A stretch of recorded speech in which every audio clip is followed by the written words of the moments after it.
Good morning. Happy Sunday. Anyway, I've been cleaning my mom's garage and I found a box of books.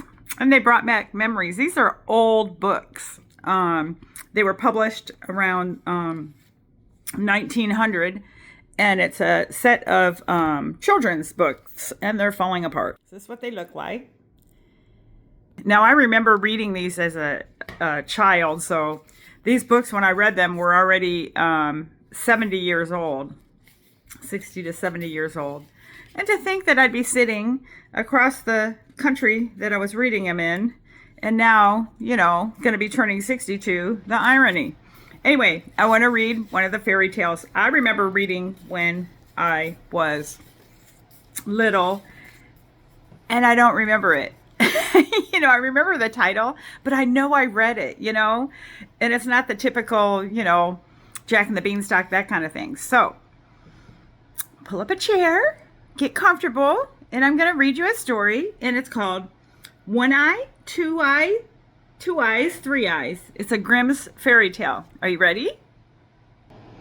I'm going to put you here on the table, so you're sitting on the table with me, or I could put you on the couch. That would make more sense. If you came and sat on this TV tray, you'd flip over. All right, here we go. Hopefully these pages are falling out. All right. There was once a woman who had 3 daughters, of whom the eldest was named One Eye, because she had only one eye in the middle of her forehead. The second had 2 eyes, like other people, and she was called Two Eyes. The youngest had 3 eyes, 2 like her second sister, and 1 in the middle of her forehead like the eldest, and she bore the name of Three Eyes. Now, because little Two Eyes looked just like other people, her mother and sisters could not endure her. They said to her, "You are not better than common folks with your 2 eyes. You don't belong to us." So they pushed her about and threw all their old clothes to her for her to wear, and gave her only the pieces that were left to eat, and did everything that they could to make her miserable.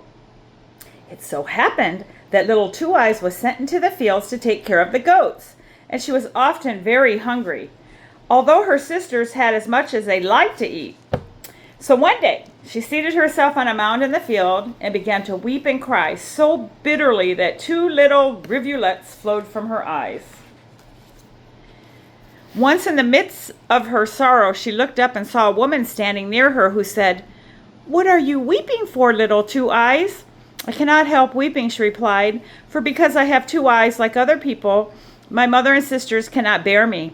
They push me about from one corner to another and make me wear their old clothes and give me nothing to eat but what is left, so that I'm always hungry. Today they gave me so little that I'm nearly starved." "Dry up your tears, little Two Eyes," said the wise woman. "I will tell you something to do which will prevent you from ever being hungry again.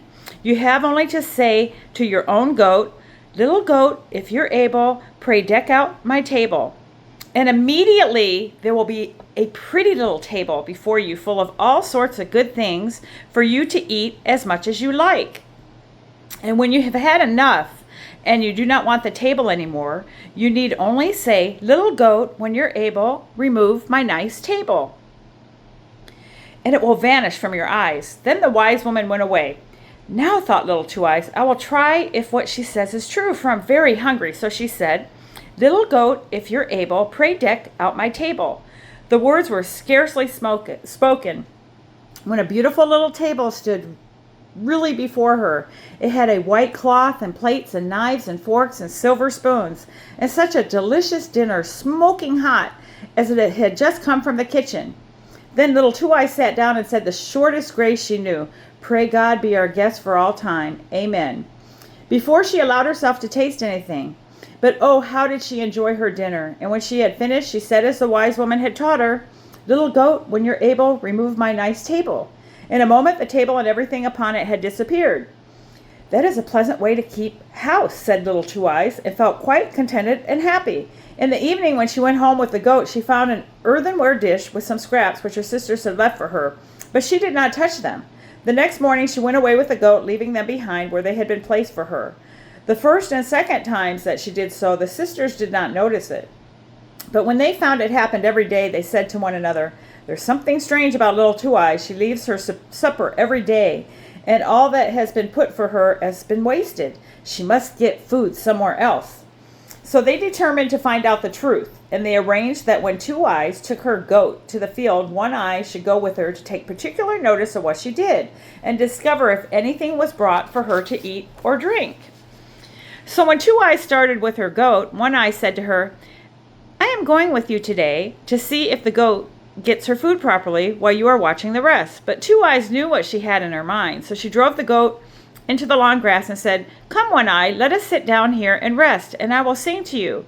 One Eye seated herself, and not being accustomed to walk so far, or to be out in the heat of the sun, she began to feel tired. And as little Two Eye kept on singing, she closed her one eye, and she fell fast asleep. When Two Eye saw this, she knew that One Eye could not betray her. So she said, Little goat, if you're able, come and deck my pretty table. She seated herself when it appeared and ate and drank very quickly. And when she had finished, she said, Little goat, when you're able, come and clear away my table.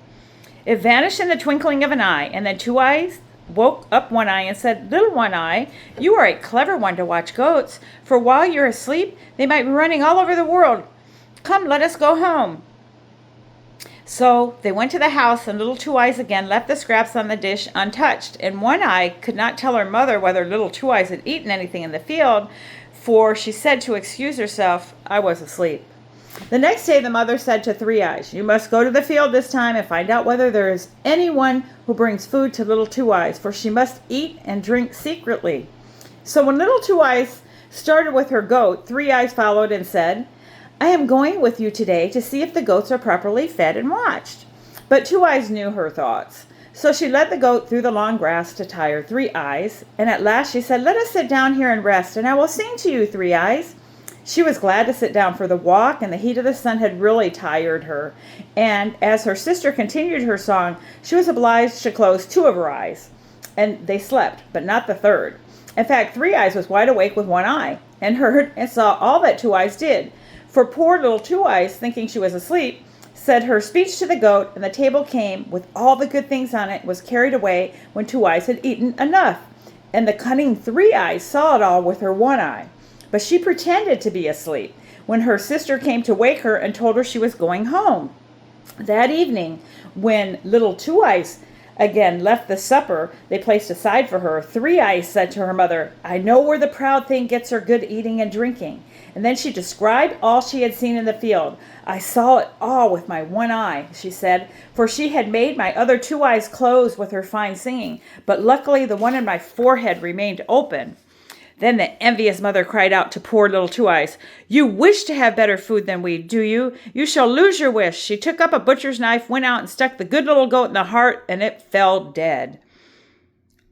When little Two Eyes saw this, she went out into the field, seated herself on a mound, and wept most bitter tears. Presently the wise woman stood again before her and said, Little Two Eyes, why do you weep? Oh, she replied, I must weep. The goat who every day spread my table so beautifully has been killed by my mother, and I shall have again to suffer from hunger and sorrow. Little Two Eyes, said the wise woman, I will give you some good advice. Go home and ask your sister to give you the inside of the slaughtered goat, and then go and bury it in the ground in front of the house door. On saying this, the wise woman vanished. Little Two Eyes went home quickly and said to her sister, Dear sister, give me some part of my poor goat. I don't want anything valuable, only give me the inside. His sister laughed and said, Of course you can have that, if you don't want anything else. So little Two Eyes took the inside, and in the evening, when all was quiet, buried it in the ground outside the house door, as the wise woman had told her to do.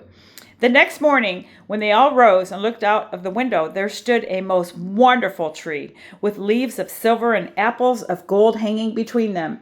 Nothing in the wide world could be more beautiful or more costly. They, none of them, knew how the tree could come in one night, excepting little Two Eyes. She supposed it had grown up from the inside of the goat, for it stood over where she had buried it in the earth. Then said the mother to little One Eye, Climb up, my child, and break off some of the fruit from the tree. One Eye climbed up, but when she tried to catch a branch and pluck one of the apples, it escaped from her hand, and so it happened every time she made the attempt, and do what she would, she could not reach one. Three Eyes, said the mother, climb up and try what you can do. Perhaps you will be able to see better with your 3 eyes than One Eye can. One Eye slid down from the tree and Three Eyes climbed up. But Three Eyes was not more skillful. With all her efforts, she could not draw the branches nor the fruit near enough to pluck even a leaf, for they sprang back as she put out her hand. At last the mother was impatient, and climbed up herself, but with no more success, for as she appeared to grasp a branch or fruit, her hand closed upon thin air. "May I try?" said Little Two Eyes. "Perhaps I may succeed." "You, indeed," cried her sisters. "You with your 2 eyes, what can you do?" But Two Eyes climbed up, and the golden apples did not fly back from her when she touched them, but almost laid themselves on her hand. And she plucked them one after another till she carried down her own little apron full. The mother took them from her and gave them to her sisters, as she said Little Two Eyes did not handle them properly. But this was only from jealousy, because Little Two Eyes was the only one who could reach the fruit, and she went into the house feeling more spiteful to her than ever. It happened that while all 3 sisters were standing under the tree together, a young knight rode by. "Run away quick and hide yourself, Little Two Eyes. Hide yourself somewhere, for we shall be quite ashamed for you to be seen." Then they pushed the poor girl in great haste under an empty cask which stood near the tree, and several of the golden apples that she had plucked along with her. As the knight came nearer, they saw he was a handsome man, and presently he halted and looked with wonder and pleasure at the beautiful tree with its silver leaves and golden fruit. At last he spoke to the sisters and asked, "To whom does this beautiful tree belong? If a man possessed only one branch, he might obtain all he wished for in the world." "This tree belongs to us," said the 2 sisters, "and we will break off a branch for you if you like." They gave themselves a great deal of trouble in trying to do as they offered, but all to no purpose, for the branches and the fruit evaded their efforts and sprung back at every touch. "This is wonderful," explained the knight, "that the tree should belong to you, and yet you are not able to gather even a branch." They persisted, however, in declaring that the tree was their own property. At this moment, Little Two Eyes, who was angry because her sisters had not told the truth, caused 2 of the golden apples to slip out from under the cask, and they rolled on till they reached the feet of the knight's horse. When he saw them, he asked in astonishment where they came from. The 2 ugly maidens replied that they had another sister, but they dared not let him see her, for she had only 2 eyes, like common people, and was named Little Two Eyes. But the knight felt very anxious to see her, and called out, "Little Two Eyes, come here." Then came Two Eyes, quite comforted, from the empty cask, and the knight was astonished to find her so beautiful. Then he said, "Little Two Eyes, can you break off a branch of the tree for me?" "Oh, yes," she replied, "I can very easily, for the tree belongs to me." And she climbed up, and without any trouble, broke off a branch with its silver leaves and golden fruit, and gave it to the knight. He looked down at her as she stood by his horse, and said, "Little Two Eyes, what shall I give you for this?" "Oh," she answered, "I suffer from hunger and thirst, and sorrow and trouble, from early morning till late at night. If you would only take me with you and release me, I should be so happy." Then the knight lifted the little maiden on his horse and rode home with her to his father's castle. There she was given a beautiful clothes to wear, and as much to eat and drink as she wished. And as she grew up, the young knight loved her so dearly that they were married with great rejoicings. Now when the 2 sisters saw Little Two Eyes carried away by the handsome young knight, they were overjoyed at their good fortune. "The wonderful tree belongs to us now," they said, "even if we cannot break off a branch. Yet everybody who passes will stop to admire it and make acquaintance with us, and who knows, we may get husbands after all." But when they rose the next morning, lo, the tree had vanished, and with it all their hopes. And on this very morning, when Little Two Eyes looked out of her chamber window of the castle, she saw to her great joy that the tree had followed her. Little Two Eyes lived for a long time in great happiness, but she heard nothing of her sisters till one day 2 poor women came to the castle to beg for alms. Little Two Eyes saw them, and looking earnestly in their faces, she recognized her 2 sisters, who had become so poor that they were obliged to beg their bread from door to door. But the good sister received them most kindly, and promised to take care of them and give them all they wanted. And then they did indeed repent and feel sorry for having treated her so badly in their youthful days. And then there's a missing page. I can't believe it. Wow. Is that the end? I think that's the end, because I think the next page, yes, is the magic mirror. And it's a new story. So I think that's the end of the story. Yeah, that's just great that these pages are falling out. But yes. So, what is the moral of the story?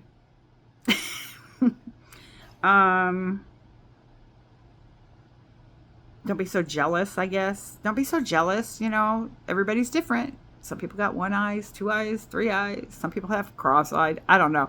I remember liking this story as a child. I have no idea.